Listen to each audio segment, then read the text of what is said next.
Assalamualaikum teman-teman, perkenalkan nama saya Siti Adija dengan NIM 2110116-12004.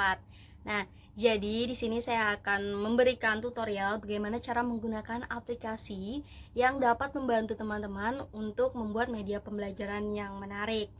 Nah, aplikasi yang saya gunakan di sini adalah Zoom Meeting. Tentunya teman-teman sudah mengenal dan mengetahui Zoom Meeting. Zoom Meeting itu aplikasi yang dapat kita gunakan untuk pembelajaran jarak jauh. Nah, aplikasi ini marak digunakan saat terjadi pandemi kemarin ya, COVID-19. Namun tidak menutup kemungkinan bahwa aplikasi ini tetap digunakan saat COVID-19 sudah tidak ada lagi di Indonesia. Namun kabarnya COVID-19 sedang melonjak 20% naik di Indonesia. Tentunya COVID-19 bisa kita gunakan kembali saat-saat yang mendesak, contohnya saat sakit dan tidak bisa mengajar langsung atau sedang berada di luar kota, maka kita dapat menggunakan Zoom Meeting untuk proses belajar mengajar. Bagaimana sih cara menggunakan Zoom Meeting? Yuk simak. Nah, untuk menggunakan aplikasi ini pastinya teman-teman harus mengakses aplikasinya. Jadi jika teman-teman menggunakan handphone, teman-teman bisa mendownload aplikasi ini di Google Play Store atau di App Store. Itu sama-sama tersedia. Selain itu, jika teman-teman menggunakan laptop, teman-teman bisa langsung mengaksesnya di web tanpa harus mendownload aplikasinya. Setelah dapat terdownload, kita buka aplikasinya. Dapat di-download, maka aplikasi yang tampil di layar Anda adalah seperti ini. Ada 3 pilihan. Pertama, gabung ke rapat. Ini berarti teman-teman gabung ke rapat yang sudah berjalan. Kemudian daftar, ini teman-teman benar-benar mendaftar dari ulang atau masuk. Nah, di sini saya pilih masuk karena saya sudah memiliki akun tersendiri ya. Saya klik yang masuk. Kemudian masukkan email dan kata sandi teman-teman. Nah, setelah dimasukkan, teman-teman langsung klik masuk di bagian tengah ini. Namun, selain itu teman-teman juga bisa masuk langsung lewat email atau langsung lewat Facebook, bisa dihubungkan, itu lebih mudah. Nah, oke. Tampilannya setelah teman-teman dapat masuk ke dalam aplikasi adalah seperti ini. Teman-teman bisa membuat rapat baru, bergabung ke rapat yang sedang berjalan, atau menjadwalkan rapat. Nah, di sini ada banyak pilihan ya teman-teman, ada rapat, kemudian obrolan tim. Nah, teman-teman bisa mengakses ini semua, dapat membintangi banyak hal atau membuat folder. Kemudian teman-teman juga dapat menyebutkan sesuatu di dalam pesan. Ini juga ada penanda, file, pengingat, permintaan kontak, kemudian ada pesan. Teman-teman bisa mengirimkan pesan melalui Zoom. Lalu kalender Zoom ini digunakan untuk menjadwalkan rapat teman-teman ya. Nah, lalu di sini ada setting. Nah, teman-teman bisa mengubah foto profil teman-teman, lalu mengatur nama.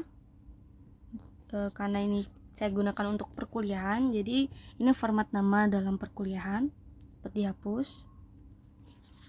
Saya di sini saya tulis saya, lalu saya sebagai host, kemudian disimpan. Apa tidak berganti ya? Oh, lupa, maaf. Ininya juga dihapus. Nah, ya, di sini nama saya berubah menjadi Siti Adijah underscore host, karena sini saya sebagai host. Lalu di sini teman-teman dapat mengatur. Nah, ini adalah ID rapat saya dan dapat saya bagikan ketika saya membuat rapat nantinya. Nah, teman-teman juga dapat bergabung ke dalam Zoom langsung masuk menggunakan sidik jari jika HP teman-teman mendukung untuk digunakan. Kemudian kita mulai saja membuat rapat baru. Nah, kita klik bagian rapat baru di atas ini. Video aktif, kemudian rapat ID pribadi ya. Lalu mulai rapat. klik yang ini. Nah, ini adalah tampilan ketika teman-teman sudah dapat membuat ruang rapat sendiri. Di sini teman-teman dapat membisukan suara kita. Nah, agar suara bising dari luar ini tidak terdengar. Lalu teman-teman juga dapat menghentikan video atau gambar yang ingin ditampilkan, atau namanya mematikan kamera ya. Nah, oke. Dapat dimatikan kameranya. Kita juga sebenarnya bisa mengganti foto profil jika dianggap tidak sopan ya. Lalu kita lihat pesertanya cuman ada saya sendiri. Nah, karena saya adalah host, saya memiliki kewenangan untuk mengundang, lalu saya bisa membisukan semua orang yang ada di dalam rapat saya. Nah, saya juga bisa membuat semua mikrofon yang ada di dalam rapat ini terbuka atau berbunyi. Nah, seperti ini. Lalu dalam sini sama seperti bergabung dalam rapat, saya juga dapat mengirimkan pesan ke semua orang atau ke orang yang saya tuju saja. Kemudian saya juga dapat mereaction chat dari teman-teman. Saya juga dapat mematikan pemberitahuan jika itu mengganggu saat rapat. Lalu kita dapat bereaksi. Reaksinya ini ada angkat tangan. Nah, angkat tangan ini digunakan ketika misalnya teman-teman mengadakan tanya jawab. Nah, jika teman-teman membuat reaction angkat tangan, otomatis akun teman-teman akan muncul di paling awal di depan host. Jadi host dapat melihat, oh si A angkat tangan, berarti ada yang ingin dibicarakan. Turun tangan, kemudian banyak reaction seperti tepuk tangan ini. Tepuk tangan. Lalu ada reaction lain seperti emoji-emoji biasanya. Nah, sebagai host, saya dapat membagikan layar. Peserta juga dapat membagikan layar, tapi harus di ACC dulu oleh hostnya. Nah, bagikan layar, saya akan bagikan layar berupa web misalnya. Nah, maka saya dapat menuliskannya. Lalu saya dapat bagikan layar berupa kamera atau papan tulis. Nah, di bagikan ini teman-teman dapat membagikan dokumen. Contohnya seperti ini, kita izinkan. Di sini ada dokumen yang saya punya. Misalnya dokumennya sini. Contohnya ini. Ini yang akan saya bagikan, dan ini yang akan muncul di dalam rapat teman-teman. Tidak hanya PDF, dia juga bisa berupa dokumen biasa atau PPT, seperti yang biasa kita gunakan. Nah, jika ingin selesai membagikan layar, teman-teman bisa klik di hentikan. Maka layar akan kembali seperti semula. Selain itu, teman-teman juga dapat membagikan foto. Atau misalnya kita di file atau di galeri, bisa terserah, kita pilih yang file. Nah, file ini misalnya saya ingin membagikan foto kucing, jadi ini yang akan nampak di layar teman-teman.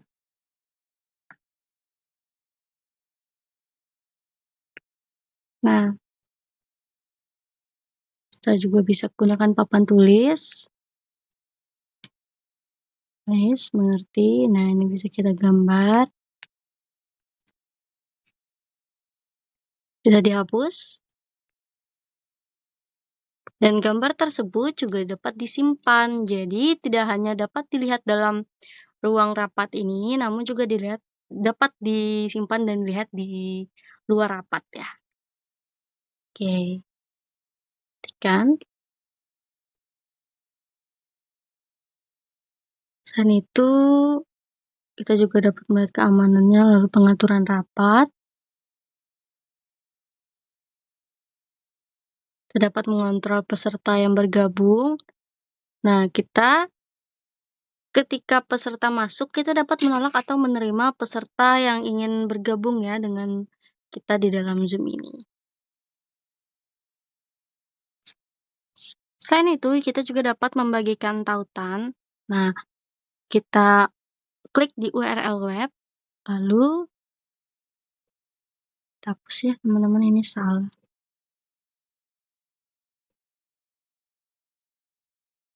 Kita salin link yang ingin kita tampilkan, klik bagikan. Nah, maka akan muncul link yang ingin kita akses dan ingin kita perlihatkan. Nah, seperti ini. Ini dapat digunakan sebagai salah satu media pembelajaran. Zoom ini sangat complicated karena dia dapat menampilkan apa saja, kita bisa belajar di mana saja dan dari mana saja. Kita juga dapat melakukan absensi ya. Sebelumnya kita kembalikan terlebih dahulu. Tinggal klik yang ini, bikin rapat. Ya. Nah, kita dapat melakukan absensi. Bagaimana caranya? Kita dapat memanggil satu-satu atau kita buat saja seperti ini. Absensi. Silakan tulis nama masing-masing.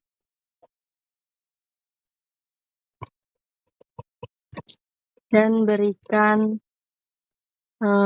emoji mawar misalnya. Nah, jadi kita dapat melihat siapa sih yang mereaction ini. Siapa saja yang mereaction chat kita, jumlahnya berapa, orang-orangnya siapa saja. Seperti itu. Dapat hapus dan sebagainya. Mungkin itu saja tutorial sederhana menggunakan aplikasi Zoom Meeting sebagai salah satu media pembelajaran yang bagus untuk digunakan dalam proses mengajar. Nah, ini sangat diperlukan jika teman-teman melakukan proses belajar mengajar dari jarak jauh, entah terkendala sakit atau bahkan sedang berada di luar kota yang mengharuskan teman-teman melakukan pembelajaran jarak jauh. Baik, itu saja yang dapat saya sampaikan. Terima kasih banyak.